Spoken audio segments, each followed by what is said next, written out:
పరిశుద్ధులు ప్రియులైన దేవుని పిల్లలందరికీ యేసుక్రీస్తు నామములో శుభవందనాలు తెలియజేసుకుంటా ఉన్నాను. ఇది ఈ ఆదివారం ఎపిఫానియాలోని మొదటి ఆదివారంగా మనం చెప్పుకోవచ్చు. ఎపిఫానియా అంటే అర్థం అన్యజనులకి దేవుని యొక్క ప్రత్యక్షత. అంటే యేసుక్రీస్తు వారు చిన్న దేశమైన ఇశ్రాయేల్ దేశంలో ఒక చిన్న గ్రామమైన బెత్లెహేంలో పుట్టి 33.5 సంవత్సరాలు జీవించి ఆఖరి 3.5 సంవత్సరాలు మాత్రమే ఆయన సువార్తను ప్రకటిస్తూ తన శిష్యులకు అన్ని బోధపరుస్తూ వాళ్ళకి చెప్పాల్సినవి చూపించాల్సినవని చూపించి తాను దేవుణ్ణని, తన ఆధిపత్యాన్ని, తన యొక్క అధికార తత్వాన్ని, తానే దైవ కుమారుడని వారికి అనేక విధాలుగా రుజువు చేస్తూ అద్భుత కార్యాలు చేస్తూ చనిపోయిన వారిని లేపుతూ ప్రకృతి మీద కూడా తనకు అధికారం ఉందని నిరూపిస్తూ అనేక రకాలుగా వారిలో విశ్వాసాన్ని స్థిరపరిచిన దేవుడు.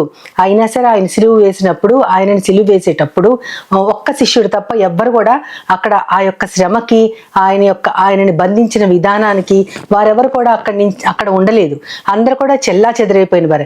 అయినా సరే దేవుడు పునరుద్ధానుడైన తర్వాత మరలా తన శిష్యులని కనికరించి వారికి తన ప్రత్యక్షతను అనుగ్రహించి 40 రోజులు భూమి మీద ఆయన అనేక మందికి తనను తాను కనపరుచుకుంటూ సాక్ష్యం లేకుండా ఎక్కడ ఆయన సంచరించలేదు. తనను గురించిన తన పునరుద్ధానుడయ్యాడు, తానే దైవ కుమారుడు, తన ద్వారానే రక్షణ అనేది చూపించుకోవడానికి, ఆయన స్థిరపరచడానికి, సాక్ష్యముగా ఉంచడానికి తనని తాను కనపరుచుకుంటూ ఆయన 40 రోజుల తర్వాత ఆయన తిరిగి ఆరోహణుడై తండ్రి అయిన దేవుని యొద్దకు వెళ్ళిపోయాడు. ఆ తర్వాత అక్కడి నుంచి ఆయన ఇచ్చిన లాస్ట్ ఆజ్ఞ ఏంటి, శిష్యులకు ఇచ్చిన లాస్ట్ ఆజ్ఞ ఏంటంటే, మీరు సర్వలోకాలకు వెళ్ళి అందరినీ నా శిష్యులుగా చేయండి. నా గురించి చెప్పండి కాదు, నా శిష్యులుగా చేయండి. శిష్యులు అంటే ఒక గురువు గారిని పట్టుకుని ఆయన చెప్పిన విధానాలను మాత్రమే అనుసరిస్తారు, వారే శిష్యులు. అంటే ఇప్పుడు సర్వలోకంలో ఉన్న సర్వ ప్రజలు కూడా యేసుక్రీస్తు వారికి శిష్యులు అయ్యేటట్లు చేయాల్సిన బాధ్యతని వారి మీద పెట్టారు. కానీ వారి వారి జీవిత పరిమాణం ఎంత, చాలా కొద్ది సంవత్సరాలే వారు జీవించారు. కానీ వారు జీవించిన కాలంలో దేవుని గురించిన సువార్త అనేక దేశాలకి వారు చాటించారు.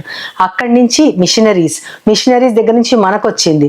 ఆ తర్వాత ఎవరికి వారమే మార్టిన్ లూథర్ గారు చెప్పినట్లు రక్షించబడిన ప్రతి విశ్వాసి కూడా ఒక యాజకుడే. కాబట్టి ప్రతి వారికి కూడా తాను రుచి చూసిన దేవుని యొక్క మంచితనాన్ని చెబుతూ సువార్త ప్రకటించుతూ మన జీవితాల్ని మనము గడపాలి అని ఆయన చెప్పినట్లు ఇప్పుడు మనం అందరము కూడా అన్యజనులకి, ఇదివరకు కాలంలో ఇశ్రాయేల్ దేశంలో ఉన్న ఆ 12 మంది శిష్యులకే ఆయన తెలుసు, ఆయన గురించిన సువర్తమానం ప్రకటించారు. కానీ ఎపిఫానీ అంటే అన్యజనులకి దేవుని ప్రత్యక్షత. అప్పుడు మనము కూడా అన్యజనులమే. మనకు కూడా తెలిపిన వారు ఎవరో ఒకరు ఉన్నారు, ఏ మహానుభావుడో లేకపోతే ఏ మిషనరీసో మన కోసం వచ్చారు. శిష్యుడైన తోమా కూడా వచ్చాడు ఇండియాకి. అదేవిధంగా మనము తెలుసుకుని ఆ దేవుని ఎంతగానో అనుభవిస్తూ ఆయన మంచితనాన్ని మన జీవితంలో మనం ఎక్స్పీరియన్స్ చేస్తూ ముందుకెళ్తా ఉన్నాం. మరి అదే మంచితనాన్ని, అదే సజీవత్వాన్ని మనము ఇతరులకు కూడా చూపించగలగాలి. అదే ఎపిఫానియా అంటే ఇతరులకి దేవుని చూపించగలిగినటువంటి ఈ రోజే ఎపిఫానియా. ఇది ఎప్పుడో మన పెద్దలు నిర్ణయించారు. ఆ ఎపిఫానియా రోజు తర్వాత మొదటి ఆదివారం ఇది. ఈ ఆదివారం దినాన మార్కు సువార్తలో 10వ అధ్యాయంలో 13 నుంచి 16 వచనాల్లో యేసుక్రీస్తు వారి దగ్గరికి చిన్న బిడ్డల్ని తీసుకొచ్చి ఆయన దీవిస్తే బాగుండని కొంతమంది తమ చిన్న బిడ్డలు తీసుకొచ్చినప్పుడు శిష్యులు వారిని ఆటంకపరుస్తారు. అప్పుడు యేసుక్రీస్తు వారు ఏమంటారంటే, శిష్యుల్ని గద్దించి వాళ్ళని దగ్గరికి తీసుకొని చిన్న బిడ్డల్ని ఆటంకపరచొద్దు, ఇలాంటి వారిదే పరలోక రాజ్యం అని చెప్పి వాళ్ళని ఎత్తుకొని కౌగిలించి ఆశీర్వదించి ఇస్తారు. అంటే ఇలాంటి వారిది అంటే చాలా మంది చిన్న పిల్లల్లాగా ఉండటం అంటే ఏంటి అనేది చాలా మందికి అర్థం కాదు. కానీ అక్కడ చిన్నపిల్లలు వారి యొక్క మనసు స్వచ్ఛమైనది, ఎటువంటి ముద్ర పడనటువంటి మనసులు వారివి, ఖాళీగా చక్కగా ఏది చెప్పితే దానిని అబ్జర్వ్ చేసుకునే మనసులు, వారు ఏది చెప్పినా నమ్మగలరు. కాబట్టి దేవుని గురించిన ఏ సంగతి అయినా మనము నిర్హేతుకంగా, నిర్ద్వంద్వంగా, అంటే దానికి ఏంటి లాజిక్ లేకుండా మనం నమ్మగలగాలి. అటువంటి విశ్వాసం చిన్నపిల్లలకి మాత్రమే ఉంటుంది. చిన్నపిల్లల్ని మనకు మామూలు చందమామ కథల్లో పాత తరం వాళ్ళు చెప్తా ఉంటారు, చందమామ రావి జాబిలి రావి అంటే వాడికి అన్నం తినిపిస్తూ ఆ చందమామని దగ్గరికి వస్తుంది, అన్నం తింటే వాడు నమ్మేస్తాడు. ఇప్పుడు మనకు చెప్తే మనం నమ్మం, ఎందుకంటే వాళ్ళ హృదయం అలాంటిది. ఏది చూసినా, ఎంత అద్భుతమైనది చూసినా అది అసాధ్యం అసాధ్యమని తెలిసినా వారు నమ్మగలుగుతారు. దేవుని విషయంలో అసాధ్యమైనవన్నీ కూడా ఆయనకి సాధ్యమే. ఆయన ఏదైనా చేయగలరు. ఆయన మన సజీవుడైన దేవుడు అని మనము మన హృదయం మొత్తంతో ఆయన్ని నమ్మగలిగితేనే అదే చిన్నపిల్లల తత్వం. అలాంటి వారిదే పరలోక రాజ్యం అని యేసుక్రీస్తు వారు చెప్తా ఉంటారు. అయితే ఆ పరలోక రాజ్యాన్ని ఈ భూమి మీదకి తీసుకొచ్చిన వారు యేసుక్రీస్తు వారు. ఆయన అంటారు శిష్యులతో ఒకసారి, ప్రభువా పరలోక రాజ్యం ఎక్కడుంది, ఎప్పుడు వస్తుంది అంటే మీ మధ్య పరలోక రాజ్యం ఉంది అని చెప్తారు. అంటే మీ మధ్య ఉన్న నేను పరలోక రాజ్యాన్ని మీ మధ్యకి తీసుకొచ్చాను. అంతేకాకుండా ఒకవేళ యేసుక్రీస్తు వారు వెళ్ళిపోయిన తర్వాత అయినా సరే ఆ పరలోక రాజ్యపు లక్షణాలు యేసుక్రీస్తు ఏవైతే కలిగి ఉన్నారో అటువంటి లక్షణాలనే అదే విధంగా మీరు కూడా ఉండగలిగితే అప్పుడు మీ మధ్య మీరు ఎక్కడ సంచరించినా అదే పరలోక రాజ్యం అని కూడా అటువంటి అర్థాన్ని కూడా ఆత్మీయంగా మనము తీసుకోవచ్చు. కాబట్టి ఆ పరలోక రాజ్యాన్ని ఇలకి తీసుకొచ్చినటువంటి ఆ యేసుక్రీస్తు వారు ఆ లక్షణాలు, ఆ పరలోక రాజ్యపు తీసుకొచ్చిన వాణి లక్షణాలు ఎటువంటియో మనకి ఇవ్వబడినటువంటి పాత నిబంధన వాక్య భాగంలో యెషయా గ్రంథం 61వ అధ్యాయంలో 1 నుంచి 3 వచనాలలో ఆయన చెప్తా ఉంటారు. అక్కడ యెషయా ప్రవక్త ద్వారా రాబోయే ఒక దేవుడు, దైవ కుమారుడు, ఆయనే ఈ లోకానికి రాబోతున్నారు, ఆయన ఎటువంటి వారో అని చెప్తూ అక్కడ 3 వచనాలు ఉంటాయి. మొట్టమొదటిది ఏంటంటే, ప్రభు అయిన దేవుని ఆత్మ నా మీద ఉన్నది అంటే అక్కడ యేసుక్రీస్తు వారు మాట్లాడుతున్నట్టే ప్రవక్తతో చెప్పేస్తున్నారు. ప్రభు అయిన యెహోవా యొక్క ఆత్మ నా మీద ఉన్నది. అది ఎట్లాంటి ఆత్మ అంటే మనము కూడా ఇప్పుడు అదే ఆత్మ కలిగి ఉండాలి. ఎలాంటి ఆత్మ అంటే, దీనులకు సువర్తమానాన్ని ప్రకటించడానికి నేను అభిషేకము చేయబడ్డాను, నలిగిన హృదయం కలవారిని నేను దృఢపరచడానికి వచ్చాను, చెరసాలలో ఉన్న వారికి విడుదల కలిగించడానికి వచ్చాను, అంతేకాకుండా బంధించబడిన వారికి విముక్తి కలిగించడానికి వచ్చాను అని ఆయన చెప్తా ఉంటారు. అంటే విడుదల చేయటానికి ఒప్రెస్డ్ పీపుల్ ఉంటారు, అణచబడిన ప్రజానీకాన్ని ఆయన బయటకు తేవడానికి, వారిని సపోర్ట్ చేయడానికి, వారిని స్ట్రెంగ్తన్ చేయడానికి యేసుక్రీస్తు వారు వచ్చారు. ఎందుకంటే మనం ఒకటి మర్చిపోకూడదు, ఆయన మీద దేవుని ఆత్మ ఉన్నది. ఆ ఆత్మ ఎంతో ముఖ్యమైనది. అదే దైవాత్మ. ఆ దైవాత్మ కలిగి ఉన్న యేసుక్రీస్తు వారి లక్షణాలు ఇక్కడ చెప్తా ఉన్నారు. అంతేకాకుండా ఆయన ఇంకా చెప్తా ఉంటారు, ప్రభు అయిన దేవుని హితవత్సరాన్ని ప్రకటించడానికి కూడా నేను వచ్చానని చెప్తా ఉంటారు. ఆ తర్వాత ఆయన ప్రతిదండన దినాన్ని ప్రకటించడానికి కూడా నేను వచ్చాను అని చెప్తా ఉంటారు. అంటే ఆయన కలిగిన ఆత్మ ఆ 4 లక్షణాలను మాత్రమే కలిగి ఉండకుండా ఇంకా దీనులకు ఉల్లాస వస్త్రాలు, దుఃఖించే వారికి ఉల్లాస వస్త్రాలను ఇస్తారంట ఆయన. అంటే ఎవరైతే దుఃఖంతో ఉన్నారో వారు సంతోషంగా ఉండగలిగేటట్లు ఒక వస్త్రాన్ని ఇస్తారంట. అంతేకాకుండా ఆ స్తుతి వస్త్రాన్ని, ఆ ఉల్లాస వస్త్రాన్ని ఇవ్వడం మాత్రమే కాకుండా ఆయన ఇంకా చాలా పనులు చేస్తున్నారు. ఏంటంటే అది బూడిదకు ప్రతిగా పూదండ. బూడిదైపోయిన స్థితిలో మనం ఉన్నాం అనుకోండి, ఇక మా జీవితాలలో బూడిద తప్ప, నష్టం తప్ప, కష్టం తప్ప ఏమీ లేదనుకున్న వారికి సడన్ గా వారికి పూల దండ ఇస్తే, అంటే ఏమీ లేని స్థితిలో మంచి పువ్వుల దండ ఇస్తే ఎంత ఆ బూడిద ఒక కాంట్రాస్ట్ గా పూలదండ ఉంది. అన్ని పోయిన స్థితిలోంచి దేవుడు వారిని గొప్ప ఆ బూడిద నుంచి పూలదండ స్థితికి వారిని తీసుకొస్తాడు. అటువంటి అంతేకాకుండా వారి యొక్క బాష్ప బిందులను తుడిచివేస్తానంటున్నారు, ఇంకా హితవత్సరాన్ని ప్రకటిస్తున్నానంటున్నారు, ప్రతిదండన దినాన్ని కూడా ప్రకటిస్తున్నానంటున్నారు. భారభరితమైన ఆత్మకు ప్రతిగా ఒక స్తుతి వస్త్రాన్ని వారికి ఇస్తానంటున్నాడు. అంటే మన ఆత్మ చాలా భారంతో, మోయలేనటువంటి బరువుతో ఉన్నప్పుడు మనకి సడన్ గా దేవుని స్తుతించాలి అన్నటువంటి ఆలోచన దేవుడు కలిగిస్తాడు. నిన్నటి దినాన మనం మాట్లాడుకుంటూ దేవుడు మనల్ని తోడుకొని వెళ్ళేదాకా కూడా ఆ వెయిటింగ్ హాల్లో, మెయిన్ గేట్ దగ్గరికి వెళ్ళేదాకా వెయిటింగ్ హాల్లో మనము ఆ దేవుని ప్రైజ్ చేస్తూ ఉండాలి. అదే భారభరితమైన హృదయానికి ప్రతిగా స్తుతి వస్త్రాన్ని దేవుడు మనకి అందిస్తానంటున్నారు. ఇవన్నీ చెప్తూ ఆయన దేవుని యొక్క హితవత్సరాన్ని, ఆయన ప్రతిదండన దినాన్ని కూడా నేను ప్రకటించడానికి వచ్చాను అంటారు. అంటే పరలోక రాజ్యాన్ని మన మధ్యకి తీసుకొచ్చిన యేసుక్రీస్తు వారి మీద ఉన్నది దేవుని ఆత్మ. ఆ ఆత్మ ఎవరైతే అణిగిపోయిన ప్రజలు ఉన్నారో, నలిగిపోయిన హృదయం ఉందో, ఎవరైతే చెరసాలలో ఉన్నారో, ఎవరైతే దుఃఖంతో ఉన్నారో, ఎవరైతే దీనులుగా ఉన్నారో, ఎవరైతే భారభరితమైన ఆత్మతో ఉన్నారో వాళ్ళకి ఉల్లాస వస్త్రాలని, వారి కన్నీని తుడటానికి, వారిని దృఢపరచడానికి, వారిని వెలుగులోకి తీసుకురావటానికి, విడుదల చేయడానికి నేను వచ్చాను అని ఆయన చెప్తా ఉంటారు. అది పరలోక రాజ్యము మన మధ్యకు వచ్చినప్పుడు దానిని తీసుకొచ్చినటువంటి దైవ కుమారుని యొక్క లక్షణాలు. ఆ లక్షణాలు ఆయనకి ఎందుకు ఉన్నాయంటే దేవుని యొక్క ఆత్మ ఆయన మీద ఉన్నది. ఇప్పుడు అన్యజనులమైన మనకి కూడా ఈ యొక్క సువర్తమానం అందించబడింది.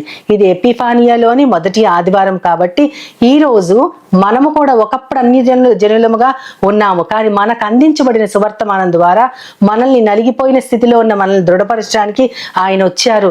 భారభరితమైన ఆత్మతో మనం ఉన్నప్పుడు ఉల్లాస వస్త్రాలు ధరింపజేశారు.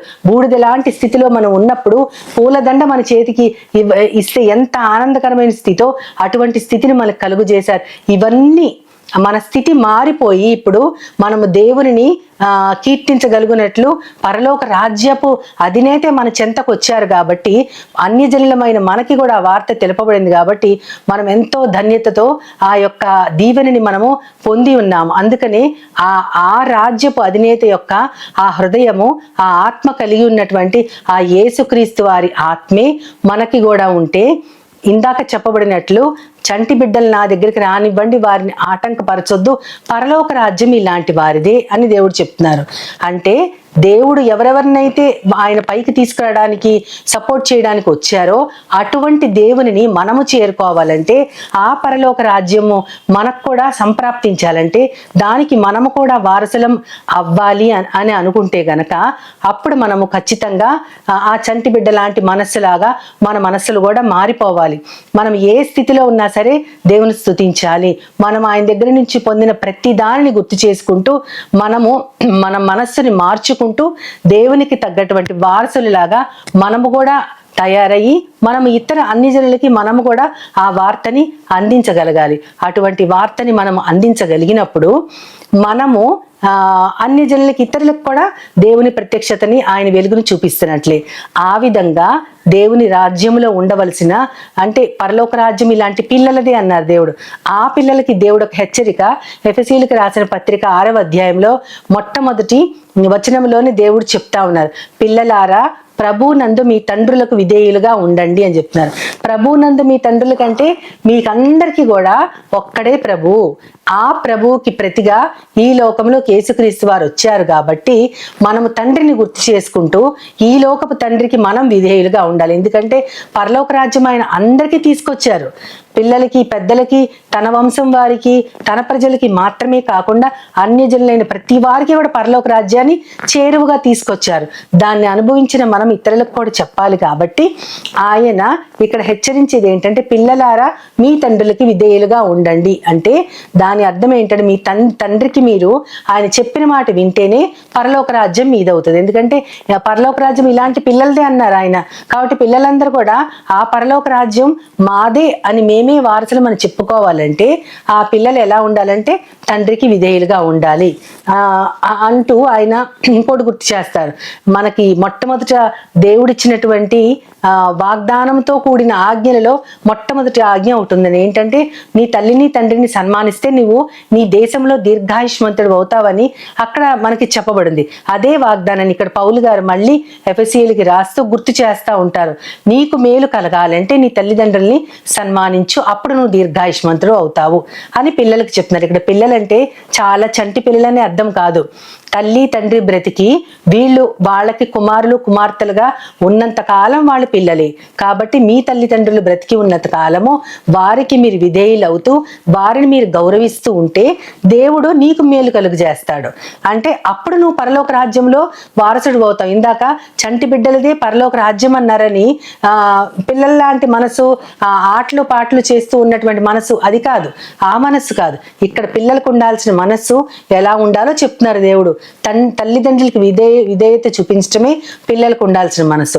మరి అదే తండ్రికి కూడా దేవుడు చెప్తా ఉన్నారు. అక్కడ తల్లిదండ్రులకు ఏమని చెప్తున్నారో, ముఖ్యంగా తండ్రికి ఏం చెప్తున్నారంటే, నీ పిల్లలకు కోపము రేపకుండా ప్రభువు శిక్షలో బోధలో పెంచు అంటున్నారు. అంటే పిల్లలకి కోపం రేపడం ఏంటి అంటే తల్లిదండ్రులు వాళ్ళు ఇష్టానుసారముగా జీవిస్తూ తమ సమయాన్ని వృధా చేసుకుంటూ తాము ఒక మార్గదర్శకులుగా ఒక ఎగ్జాంపుల్గా ఉండకుండా పిల్లల్ని మంచి మార్గంలో నడవమని వీరు మాత్రం వారు అనుసరించకూడని మార్గంలో వెళ్తున్నప్పుడు పిల్లలు ఖచ్చితంగా కోపం తెచ్చుకుంటారు. పిల్లలకు ఒక మాట చెప్పినప్పుడు తండ్రి కూడా దాన్ని అనుసరిస్తేనే పిల్లలకి కోపం రాకుండా ఉంటుంది.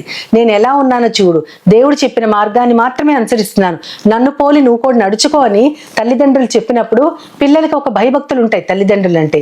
అప్పుడు వాళ్ళకి తల్లిదండ్రుల మీద కోపం ఆ కోపం రాకుండా ప్రభు శిక్షలో బోధలో వాళ్ళని పెంచాలి. అంతేకాని దేవుడు ఇలా చెప్పాడు నువ్వు ఇలా చేయని వీళ్ళు మాత్రం ఆ విధంగా ప్రవర్తించకుండా ఉంటే ఎలాగా? నేను చెప్పిన మాట వినాలని తల్లిదండ్రులు పిల్లలు చెప్తూ ఈ తల్లిదండ్రులు ముసలి వాళ్ళ తల్లిదండ్రుల్ని ఒక్కొక్కసారి తిరస్కరిస్తూ వాళ్ళని ఓల్డ్ ఏజ్ హోమ్స్ లో పెట్టేస్తూ వాళ్ళకి ఎదురు చెప్తూ ఉన్నారనుకోండి, అప్పుడు ఈ చిన్న బిడ్డలు వాళ్ళ తల్లిదండ్రులను చూసి ఏం నేర్చుకోగలరు? ఏం నేర్చుకోవడానికి ఏం లేదు. ఎందుకంటే వీళ్ళు చెప్పేది ఒకటి చేసేది ఒకటి. కాబట్టి పిల్లలకి కోపం రేపకుండా ప్రభువు శిక్షలో బోధలో పెంచాలి అంటే ఈ తండ్రి అంటే ఏ పిల్లలకైతే ఆ తండ్రి చెప్తున్నాడో ఆ తండ్రి పరలోకపు తండ్రి పంపించిన యేసుక్రీస్తు వారి మార్గాన్ని అనుసరించారు. ఆ యేసుక్రీస్తు వారు ఎంత దీనుడుగా ఉండి అనేక మంది దీనుల్ని లేవనెత్తడానికి ఈ లోకానికి వచ్చారు. వాళ్ళందరినీ నలిగిపోయిన వారిని, విరిగిపోయిన వారిని, కష్టాలలో వేదనలో ఉన్నటువంటి వారిని ఆయన ఎప్పుడు తిరస్కరించలేదు. అటువంటి వారందరినీ ఆయన బాగు చేసుకుంటూ వారిని దృఢపరుస్తూ వారిని స్థిరపరుస్తూ ఈ లోకంలో ఆయన బ్రతికారు. ఎంతో మందిని ఆయన తన ప్రేమతో ఆయన వారిని ఎంతగానో బాగు చేశారు. అది మనం బైబిల్ అంతట్లో చూడగలుగుతాము. ఆ తండ్రి ఎలా ఉన్నాడో ఈ తండ్రులు, ఇహలోకపు తండ్రులు కూడా అలా ఉంటే వాళ్ళ బిడ్డలు కూడా ఖచ్చితంగా తల్లిదండ్రులకి విధేయులు అవుతారు. కాబట్టి మనము అన్ని జనులకి సువార్తను ప్రకటించక ముందు మనల్ని మనం దేవుని మార్గంలో పెట్టుకోవాలి. మనల్ని చూసి మన పిల్లలు కూడా అదే శిక్షలో అదే బోధలో కొనసాగుతారు. కాబట్టి మన కుటుంబం మొత్తం, పిల్లలు, తల్లిదండ్రులు, ఈ తల్లిదండ్రులకు ఉన్నటువంటి వృద్ధ తల్లిదండ్రులు అందరూ కూడా ఒక కుటుంబం అంటే ఒక యూనిట్. అది యేసుక్రీస్తు వారిని చూపించగలగాలి. ఆ విధంగా మనం కూడా ఎపిఫానియాలు అంటే అన్ని జనులకి దేవుని ప్రత్యక్షతను మన ద్వారా, మన పిల్లల ద్వారా, మన కుటుంబం ద్వారా ఇతరులకి చూపించగలగాలి కూడా. ఎందుకంటే తండ్రి అయినటువంటి దేవుడు పంపించిన యేసుక్రీస్తు వారి లక్షణాలు చూసాము, పరలోక రాజ్యాన్ని తీసుకొచ్చిన ఆ లక్షణాలు మనము కూడా కలిగి ఉండాలి. ఎందుకంటే దేవుని ఆత్మ ఆయన మీద ఉంది. మనకు కూడా ఇప్పుడు పరిశుద్ధమైన ఆత్మని దేవుడు దయచేశారు. ఆత్మ మనం కలిగి ఉంటే గనక మనము, మన బిడ్డలము, మన కుటుంబం అంతా కలిసి దేవుని మహిమపరుస్తూ అన్ని జనులకి ఆయన వెలుగుని చూపించగలుగుతాము. అదే ఎపిఫానియాల దేవుడు ఈరోజు ఈ 3 పాఠాల ద్వారా మనతో మాట్లాడుతున్నటువంటి సారాంశం. మరి అటువంటి కుటుంబంగా అన్ని జనులకి దేవుని ప్రత్యక్షతను కనపరిచే కుటుంబంగా మన అన్ని కుటుంబాలు ఉండగలగాలని దేవుని ప్రార్థిస్తూ ఆయన స్తుతిస్తూ ఆయన సహాయాన్ని కోరుకుందాం. ప్రేమ నమ్మకం గల నా ప్రియ పరలోకపు తండ్రి, నాయన పరలోక రాజ్యాన్ని తీసుకొచ్చిన మీరు ఈ భూమిలో ఎటువంటి లక్షణాలు కలిగి ఉన్నారో, దైవాత్మను ఏ విధంగా మీ మీద అభిషేకించబడిందో మేము స్పష్టంగా యెషయా గారి ద్వారా తెలుసుకున్నాం తండ్రి. నాయన చిన్న బిడ్డల లాంటి హృదయం ఉండాలంటే ఆ చిన్న బిడ్డలు తల్లిదండ్రులకు లోబడాలి. తల్లిదండ్రులు కూడా తండ్రి అయినటువంటి దేవునికి ప్రభు అయిన యేసుక్రీస్తు ఎలా లోబడ్డాడో అదే విధంగా తల్లిదండ్రులు అనబడిన వారు నీకు లోబడి ప్రభు తమ బిడ్డలకి మార్గదర్శకంగా ఉండగలుగునట్లు ఈ విధంగా కుటుంబం అంతా కూడా ఇతరులకి ఒక వెలుగును చూపించే మంచి కుటుంబంగా ఉండగలుగునట్లు ఎపిఫానియాలోని మొదటి ఆదివారంలో మీరు మాట్లాడిన విధానము ఎంతో శ్రేష్టమైనది ప్రభు. ఆ విధానాన్ని మేమందరం అర్థం చేసుకుంటూ అవలంబిస్తూ అన్య జనులకి వెలుగుగా మమ్మల్ని మేము కనపరుచుకోవడానికి మాకు సహాయం చేయమని నీ ప్రియ కుమారుడు, నా ప్రియ ప్రభు అయిన యేసుక్రీస్తు వారి ద్వారా కోరి ప్రార్థిస్తున్నాను పరమ తండ్రి. ఆమేన్, ఆమేన్, ఆమేన్. వందనాలు. As Jesus now, He's always near.